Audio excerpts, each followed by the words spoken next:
Anak, gumising ka na! Christmas party niyo na! Christmas party na namin, Nay! Sana maganda yung regalong matatanggap ko mamaya. Kumain ka na dyan, anak, ha?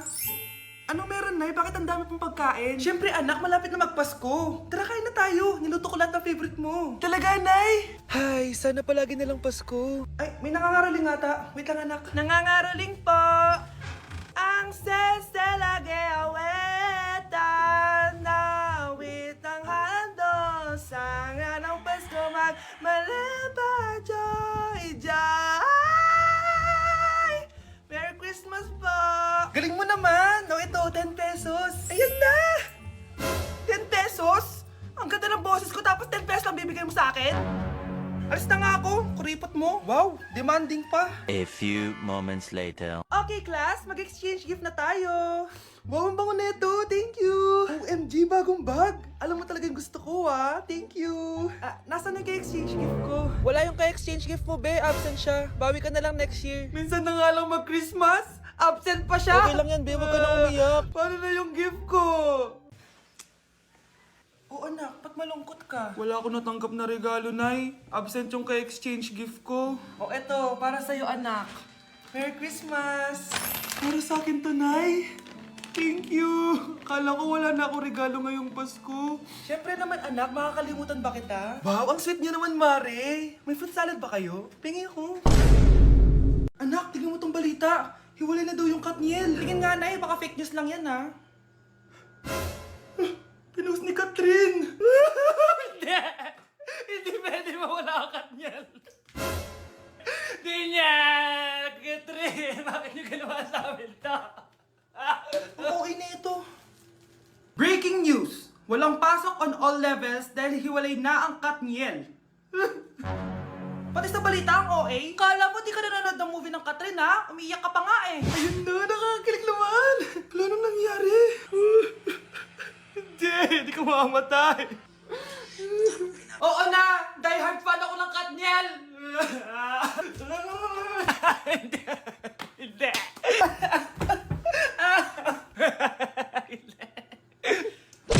Hala, na paano siya? Be, anong iniiyak-iyak mo dyan? Nag-relapse ako, be. Nakita ko kasi mga favorite song namin sa Spotify rap results ko. Lo, OA mo, be. Okay, class. Kanina notebook to? Hala, diary ko ba yun? Sige, tatapon ko na to. Total, wala naman may-ari sa inyo, ha? Ma'am, wait! Diary ko po yan. Oh, Scarlett. Pwede mo bang basahin sa buong klase kung anong laman ng diary mo? Babasahin? Ma'am, nakakahiya. Go, Bes! O, ganito, Scarlett. Pag binasa mo yan, may plus points ka sa akin. Sige na nga, para sa plus points.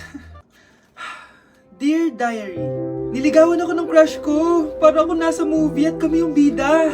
Siri plays Snow on the Beach. Yee! ang harot kaya pala may Taylor Swift ka sa Spotify rap mo, ha? Ano ba? Ito na nga, next na. Dear Diary, nagselo siya sa boy best friend ko. Gusto niya na makipaghiwalay sa akin. Hindi ko kayang mawala siya. I will die for you. OMG! Hula ko. Nasa Spotify rap mo si The Weeknd, no? Eto na nga. Medyo masakit to. Dear Diary, balita ko, may bago na siyang girlfriend. At yung best friend ko pa yung bago niya. Paano nila nagawa sa akin to? Parehas silang traitor. Hala, okay lang yan, bes. Kaya, ayun, nasa top song ko yung Kill Bill ni SZA. Magre-relapse na yan! Tumigil nga kayo! Oh, class! Tumigil na! Hello ma'am. Sorry I'm late. Nga pala, class! May bago pala kayong kaklase! Dear Diary, eto na ba yung binigay ng universe para sa akin? Hi, classmates! My name is Jake. Ang pogi ng pangalan tapos ang tangkad niya pa. Siya na talaga yung para sa And akin. sa mga nagtatanong, may jowa na po ako. And 3 years na po kami. Dear Diary, suko na ako. Ayoko na magjowa. Mamamatay na lang talaga akong single.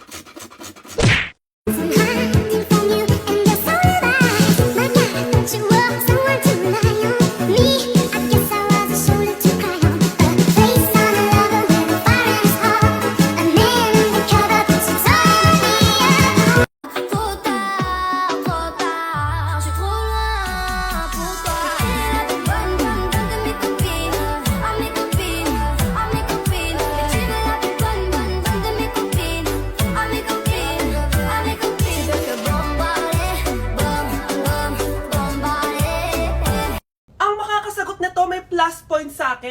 What is 2 times 2? Ma'am ako, ma'am. Wala bang gustong sumagot? Ma'am, alam ko po yung sagot. Times 2. Ma'am. Okay, Samantha. 2 times 2 is 4. Very good. May plus 5 ka sa akin. Ang daya naman, kanina pa ako nagtataas ng kamay. Ma'am, pwede pa po ba ako mag-take ng quiz? Absent kasi ako kahapon eh. Ay, hindi na! Absent pa more! Tatamad-tamad ka kasi mag-aral! Nagkasakit po kasi ako, ma'am. Oh, anong gagawin ko? Ma'am, pwede ba ako mag-quiz kahit absent din ako kahapon? Oo naman. O ito, magsimula ka na. Thank you po, ma'am. Bakit siya pwede mag-quiz, ma'am? Bakit? May problema ka ba? Oo, may problema ako. Favoritism ka. Palagi na lang sa Samantha yung binibigyan mo ng chance. May galit ka ba sa akin, ma'am? Sabihin mo. Hindi ako galit sa'yo. Pero sa nanay mo, oo. Wag na wag mong dadama yung anak ko sa problema mo sa akin. Nay, anong meron? Yang nanay mo, pabida. Dapat ako yung top 1 ng high school kami. Alam naman natin dalawa na deserve ko talaga maging top 1. Hindi kagaya mo, binabayaran yung school para tumaas ang grade. Totoo ba yun, Nay? Sinungaling ka! Mana ka naman para sa nanay mo, Samantha. Nga pala, alam na ng principal yung pagiging favoritism mo. Good luck na lang sa'yo, ha? At dahil maraming hindi nakasagot ng full name ko, iibahin ko yung mga tanong. Salamat naman. Number 1. 2 plus 2. Yes, may tamang sagot na ako. Number 2. What is the powerhouse of the cell? Ang dali naman. Makaka-perfect ako. Number 3. Ano yung pangalan ng crush ko nung elementary pa ako? Ano na naman yan? Kung nakikinig talaga kayo, alam nyo kung sino yung crush ko. Aba ma'am, akala bang iibahin mo yung mga tanong? Bakit may mga ganyang tanong na naman? Malamang, para makasigurado ako na nakikinig talaga kayo. Wala namang may paki kung sino naging crush mo na elementary ka, ma'am. Wala namang may alam yan eh. Ma'am, alam ko po kasi sino yung crush nyo. Nakikinig po ako sa kwento mo. Buti pa si Michael, nakikinig. Di kagaya ng iba dyan. Sige, perfect ka na, Michael. Yes! Makinig din kasi kayo sa kwento ni ma'am. Number 4. Sino yung pinsan ng kapatid ng lola ko na tita ng mama ko na pamangkin na ate ko? Bagsak na naman ako! Okay, class. Last 5 minutes. Hirap naman nito. Be, ano sagot sa number 10? Huwag ka mong sa akin, Samantha. Mapapagalitan tayo kay ma'am. Tamot mo naman. Ayaw mo akong pakopyahin, ha? Bilisan nyo, class. 1 minute na lang. Ma'am, nangongopya po si Scarlett sa akin, no? Apakasinungaling mo, Samantha. May nangongopya pala dito. Bagsak ka na sa akin, Scarlett. Apakasama talaga ng ugali mo, Samantha. Nay, O anak, anyari sa'yo? binagsak ako ng teacher ko. Naniwala kasi siya kay Samantha na nangopya daw ako. Totoo ba yun, Scarlett? Hindi, Nay. Siya talaga yung nangopya sa akin. Walang iya yan, ah. Humanda siya sa akin. Tara, anak. A few moments later. Ma'am, bakit niyo po kami pinatawag dito? Kasi yung anak mo, sinungaling. Siya naman talaga yung nangopya kay Scarlett eh. Hindi po totoo yan. Para malaman natin kung sino nagsasabi ng totoo sa inyong dalawa, mag-quiz na lang kayo ulit. Patay ako nito. Humanda ka ng mapahiya, Samantha. Okay, time's up. Pass your papers. Scarlett, naka-perfect ka. Yes, talino talaga ng anak ko. Samantha, wala kang tamang sagot. Ikaw talaga ang totoong nangungopya. Nakakahiya ka, Samantha. Humanda ka sa akin sa bahay. Tara! Huwag po, Nay. For our last question, ano ang full name ko? Wala naman yun sa lesson, ah. Siyempre, dapat alam niyo yung pangalan ko. Dami namang alam nito. Di ko maalala full name niya. Perfect na sana ako, eh. Kapag di nyo nasagutan yan, minus 10 kayo sa akin. Aba, ma'am, paano namin malalaman yung full name mo? Di ka naman nagpakilala sa amin. Ano ka, sikat? Artista? Ang lakas mo mag-minus kapag di nasagutan yung full name mo? Sige nga, ano full name ko? Kapag di mo nasagutan, ma-minus ko yung sweldo mo. Tsaka magagamit ba namin yan kapag nagtrabaho na kami? Di naman, diba? Pakin namin sa full name mo. Uy, Scarlett, di ba ex-boyfriend mo yung bago ni Samantha? Samantha, tinraidor mo ko. Hi, Scarlett! Sabay na tayo mag-review. Sino ka? Lu, ako to, si Michael. Kaklase mo ako, di ba? Alam ko lahat ng sagot sa exam. Talaga ba? Sige na nga, turuan mo ako dito. Yes! Sabay tayo magiging perfect! Uy, sarap niyan na! Oh, mag-isa ka lang? Oo. Wala naman akong kaibigan dito eh. Ako, pwede ba ako maging friend? Boyfriend? Ha? Ayan ka na naman eh. Joke lang, ito naman. Kain na nga tayo.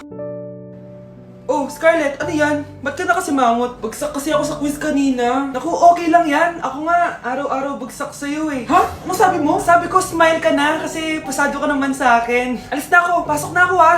Baliw! Ay, umuulan pa! Ang mga gamit ko! Ayan, di ka kasi nagdadala ng payong. Pag ikaw nagkasakit ha, pasalamat ka, nandito ako. Michael, ba't nandito ka pa? Hatid na kita sa bahay niyo, baka mapano ka pa. Gusto ko safe ka makauwi. Lo, Sige na nga. Go, Guys! Scarlett? Michael? Ship ko kayo! You may kiss the bride. Mag-kiss na kayo. kayo. Anong kiss? Lu, parang di gusto. Dalian yun, nakis mo na sa noo. Humanda ka, Scarlett. Tapos na yung maliligayang araw mo. Hi, Bes! Uy, Bes! Boyfriend ko nga pala. Michael, si Samantha, best friend ko. Hello Samantha, nice to meet you. Hi, Michael. Ako nga pala si Samantha. Una na kami, Bes, ha? Bye-bye. Masaya naman kami dati. Inagaw lang siya ni Samantha. Yung best friend ko pa. Nay, alis lang ako, ha? Sige, anak. Iniwan niya phone niya. Ano kayang pinag-uusapan nila dito? Mga walang iya kayo. Humanda kayo sa akin. A few moments later. Bakit niyo po kami pinatawag, Nay? Kung hindi ko makikita yung phone ni Kyle, hindi ko malalaman yung pinagsasabi niyo sa akin. Lagot tayo, ate. Kung san-san mo kasi nilalagay phone mo, Kyle. Nakalimutan ko eh. Mag-umpisa tayo sa'yo, Kyle. Anay, puro na lang itlog at hotdog niluluto ni nanay. Mas masarap pa magluto yung kapitbahay natin. Sige, next time, ipagluluto kita na sinigang na hotdog. O ikaw, Brianna. Alam niyo bang nagalit sa akin si nanay kasi dati with high honors ako, di ba? Tapos ngayon with honors na lang. Siya nga bagsak nung high school eh. Oo, bagsak ako. Pero top 1 ako ng kinder. Kevin? Wala akong sinasabi ha. Grabe talaga si nanay. Umaga pa lang galit na siya. Tapos utos pa siya ng utos. Bawal ba magpahinga sa bahay na to? Grabe. Wow, wala ka palang sinasabi, ha? At ikaw, Scarlett? Yes, Nay. Mga be, alam niyo bang galit na galit sa akin si nanay dahil daw nag-boyfriend ako na maaga? Siya nga maaga nabuntis eh. Di naman ako naggalit sa kanya. May problema ka ba sa maagang nabuntis? Wala akong problema, Nay. Idol nga kita eh. Ha? Anong idol? Buntis din ako. Bakit nawawala ang laman ng class funds, ha? Sinong kumuha na ito? Ma'am, kilala ko po kung sino yung kumuha. Oh, Samantha, sino kumuha? Sino pa ba, ma'am? This is Scarlett. Ha? Wala akong kinukuha. Scarlett, ikaw pala yung kumuha ng class funds? Sumama ka sa principal. Ngayon na. Apaka-hype talaga nitong si Samantha. Bye, Scarlett. Dami na ito Mukhang makakabili na ako ng bagong phone. Ha? Nahuli din kita. Ikaw pala yung kumukuha ng mga class funds natin? Oo, ako yung kumukuha. Bakit? May problema ba? Ang problema ko, ikaw. Ako pa sinisisi mo na kumukuha ng class funds, ikaw naman talaga? Isusumbong kita kay ma'am. Wala ka namang ebidensya. Ikaw ang isusumbong ko dahil naniniwala naman sa akin si ma'am. Humanda ka sa akin, Samantha. Wow, may bagong phone si Samantha. Sana all. Bigay ito ng parents ko, guys. Class! Sino naman kumuha sa class funds? Si Scarlett po yung kumuha, ma'am. Pagsabihan nyo nga yan. Ako na naman? Nagpapatawa ka ata, Samantha. Talaga ba, Samantha? Kitang-kita ko na kumuha ka dito. At narinig ko, nabalak mo na naman si Scarlett. Ma'am, di po ako yun. Gagawin mo pa ako sinungaling? Diyan ka naman magaling, di ba, Samantha? Sa pagsisinungaling? Sumama ka sa akin sa principal at ipapatawag ko yung magulang mo. Buti nga sa'yo, Samantha. Deserve mo yan. Nag-uumpisa pa lang ako.